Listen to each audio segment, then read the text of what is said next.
Hi hello అందరికీ నమస్కారం. Welcome to our channel Nandavanam episode 15. ఏంటి లడ్డు, శ్మశానంలోకి తీసుకువచ్చావు? ఏం భయం వేస్తుందా? ఏమీ కదా, ఎవరైనా పగలు రావాలంటే భయపడతారు. అలాంటిది తమరు నైట్ పిలుచుకొని వస్తే భయం కాక ఏం వస్తుంది? రా లడ్డు, వెళ్ళిపోదాము. సమీర్, ఎలాంటి వారైనా సరే చివరికి వచ్చేది ఇక్కడికే. అలాంటప్పుడు భయం ఎందుకు? రాక్షసి, అప్పుడు మనం చచ్చిపోయి ఉంటాము.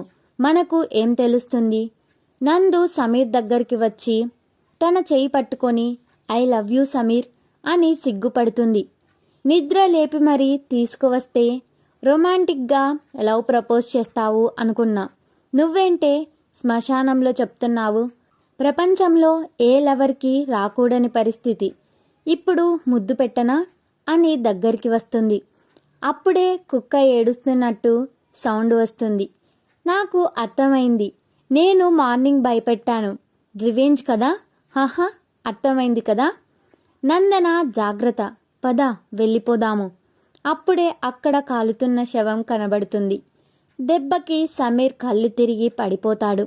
తనకి మెలకువ వచ్చేసి చూసే టైంకి ఇంట్లో ఉంటాడు. బయటకు వచ్చి చూస్తే సంగీత్ ప్రోగ్రాంకి వచ్చి రెడీ చేస్తూ ఉంటారు. నందన కోసం చూస్తాడు. తాను మ్యూజిక్ సెట్టింగ్ గురించి చెబుతూ ఉంటుంది. తన దగ్గరికి వెళ్ళి నైట్ నన్ను ఎవరు తీసుకువచ్చారు? హా, ఏంట్రా, ఏం మాట్లాడుతున్నావు? ఏమైనా కల కన్నావా ఏంటి? వెళ్ళి త్వరగా ఫంక్షన్కి రెడీ అవ్వు. వెళ్ళు, నాకు చాలా పని ఉంది. అటువైపు తిరిగి నవ్వుతుంది. సమీర్, అదేంటి ఇది ఇలా అంటుంది? ఏంటి ఇది అనుకుంటూ తన రూమ్కి వెళ్తుంటే, ఏం బాబు, ఇప్పుడు ఎలా ఉంది? ఇదిగో జ్యూస్ తీసుకో అని లక్ష్మిగారు పిలవడంతో అడుగుతాడు. నైట్ మీ అంకుల్ తీసుకువచ్చినప్పటి నుంచి ఇప్పటి వరకు నిద్రపోతూనే ఉన్నావు. ఎంత భయం వేసిందో తెలుసా? నందు అయితే ఏడుస్తూనే ఉంది. నైట్ అంతా మెలకువగా ఉండి మరీ చూసుకుంది. అంటే మీకు మా విషయం అని ఆగిపోతాడు. హా బాబు, మా అందరికీ ఆల్రెడీ తమరు ప్రపోజ్ చేసినప్పుడే చెప్పింది. నా పెళ్ళికి వచ్చి మీరందరూ పెళ్ళికి రెడీ అయిపోయారుగా. మేము ఇన్నాళ్ళు తమరు మా చెడ్డీ దోస్తులు అనుకున్నాము. తమరు వేరే, మేము వేరే అని నిరూపించారుగా అని విజ్జు కోపంగా అంటాడు. తాను అంటే మీ అందరికీ ప్రాణం. తాను ఓకే అంటే మీకు చెబుదాము అనుకున్నా. ఐఎమ్ సారీ అని తలదించుకుంటాడు. రేయ్, నేను కామెడీ చేశా.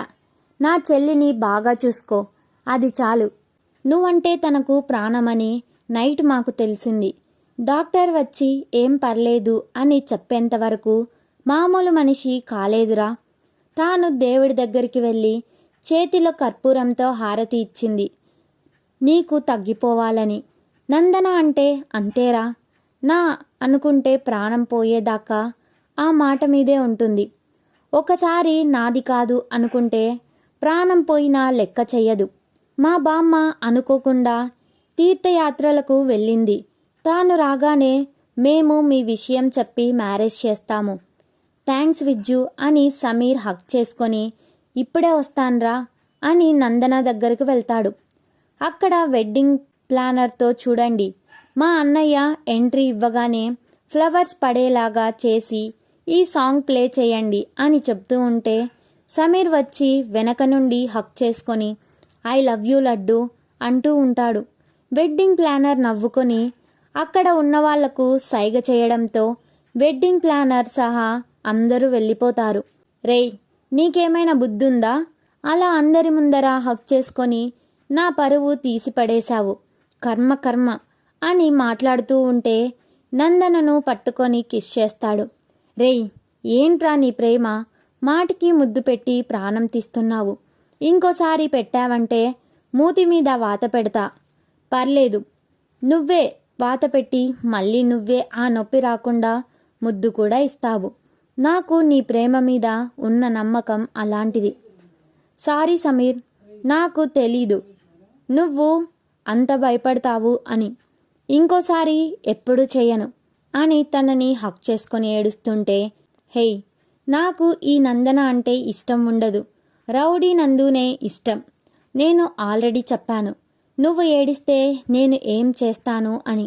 నందు తనని సమీర్ ఎక్కడ కిస్ చేస్తాడో అని కళ్ళు తుడుచుకొని పోరా అని తిడుతుంది. సమీర్ నందుని పట్టుకొని, నందు దయచేసి మన ఫస్ట్ నైట్ని నువ్వు ప్లాన్ చేయకే బాబు. ఐ లవ్ యూ చెప్పడానికే శ్మశానానికి తీసుకొని వెళ్ళావు. ఇంక ఫస్ట్ నైట్ అంటే ప్లాన్ చేయడం అంటే ఏకంగా ఏ పాడుబడిన బంగ్లాలో లేదంటే ఏ కొండపైన జరిపిస్తావు. నీకు నీ తిక్కకి ఒక దండం బాబు. రేయ్, నన్ను తిక్కదాన్ని అంటావా? నిన్ను అక్కడ ఉన్న ఫ్లవర్స్ కొట్టడానికి వాడుతుంది. దెబ్బకి సమీర్ పరార్. ఈవినింగ్ సంగీత్కి పెళ్లి కూతురు వాళ్ళు, విజ్జు వాళ్ళు, బంధువులు అందరూ విచ్చేసి ఉంటారు. వచ్చిన వాళ్ళు అందరూ నందనను అడుగుతారు. పెళ్లి కూతురు పల్లవి కూడా నా ఆడపడుచు ఎక్కడా అని వెతుకుతూ ఉంటుంది. విజ్జు, ఇది అన్యాయం. నేను పక్కనే ఉంటే నువ్వు ఎవరి కోసం చూస్తున్నావు అని అంటే నా అర్ధమొగుడు కోసం అని అంటుంది. విజ్జు కన్ఫ్యూజ్ మార్క్ ఫేస్ చూసి నందు కోసం రా అంటే అక్కడ ఉన్నవారంతా నవ్వుతారు. వదిన అంటూ గట్టిగా అరుస్తూ వస్తుంది నందన. ఎలా ఉన్నావు? అమ్మ తల్లుల్లారా డైలీ ఫోన్లో వాట్సాప్లో చాటింగ్ చేసుకుంటూ ఉంటారు. మమ్మల్ని ఎలా ఉన్నావు అని మాటలు, ఈ ఆడవాళ్ల మాటలు ఎప్పటికీ అర్థం కావు. అందరూ ఆడవాళ్ళు కోపంగా విజ్జు వైపు చూస్తూ ఉంటారు. వసంత గారు అక్కడ ఉన్న మిగతా మగవాళ్ళు వచ్చి, రే విజ్జు, వాళ్ళు ఏం చేసినా అర్థము పరమార్థము ఉంటుంది అని విజ్జు చెవిలో వసంత్ గారు, అలా మనం వాళ్ళ దగ్గర ఉండాలి, లేదంటే మన బెండు తీస్తారు. వాళ్ళు ఏం చేసినా ఉందిగా మన వెంకీ మామ మంత్రం, అంతేగా అంతేగా. విజ్జు అక్కడ ఉన్నవారికి చెప్పి పల్లవి వైపు తిరిగి, ఇంక నుంచి ఏం చేసినా ఏం మాట్లాడినా అంతేగా అంతేగా అంటాను అనడంతో అందరూ నవ్వుతారు. సమీర్ వీళ్ళందరూ నవ్వుతున్న గ్యాప్లో నందును పక్కకు తీసుకొని వెళ్ళి తన చెవి దగ్గర దిష్టి చుక్క పెడతాడు. నా లడ్డు ఈరోజు చాలా అందంగా ఉంది అని అక్కడి నుంచి ఫాస్ట్గా వెళ్ళిపోయి నందుకు మెసేజ్ చేస్తాడు. నేను అక్కడే ఉంటే నిన్ను ఏమి చేస్తానో అని భయం వేసి వెళ్ళిపోతున్నా. నందన క్లాసికల్ డ్యాన్స్, వెస్టర్న్ డ్యాన్స్ వేస్తుంది. వాటిలో చాలా వరకు కొరియన్ సాంగ్స్కి డ్యాన్స్ చేస్తుంది. తర్వాత విజ్జు, పల్లవి, వసంత్, లక్ష్మి ఇంకా కొంతమంది బంధువులు కలిసి డ్యాన్స్ చేస్తారు. నందన సమీర్ని తీసుకువెళ్ళి, వాళ్ళు కూడా నువ్వే నువ్వే కదా, నా తోడు నువ్వే కదా పాటకు ఇద్దరు లోకం మర్చిపోయి మరీ డ్యాన్స్ చేస్తుంటారు. అందరూ ఓహో అనడంతో ఈ లోకంలోకి వచ్చి దూరం జరుగుతారు. తర్వాత అందరూ కలిసి ఇట్స్ అ ఫ్యామిలీ పార్టీ అంటూ డ్యాన్స్ చేస్తారు. ఇలా అందరి సంతోషాల మధ్య సంగీత్ హఠాహసంగా జరుగుతుంది. తర్వాత రోజు విజ్జు పల్లవీల పెళ్లిని చూసి నందన, సమీర్ వాళ్ళు అక్కడ ఉన్నట్టు ఇమాజిన్ చేసుకుంటారు. పెళ్ళి చాలా ఘనంగా జరుగుతుంది. పెళ్ళి అయిన వెంటనే విజ్జు, పల్లవి హనీమూన్ కోసం సిమ్లా వెళ్ళిపోతారు. బుజ్జి తల్లి కొంచెం మన ప్రభాకర్ హాస్పిటల్కి వెళ్ళి నా రిపోర్ట్స్ అలాగే ఈ మెడిసిన్ తీసుకురా. అలాగే దాదా, కానీ ఎవరికి తెలుసు నందు జీవితంలో ప్రమాదం జరుగుతుంది అని. Story is continue. Wait for the next episode. Subscribe to our channel. Thanks for watching.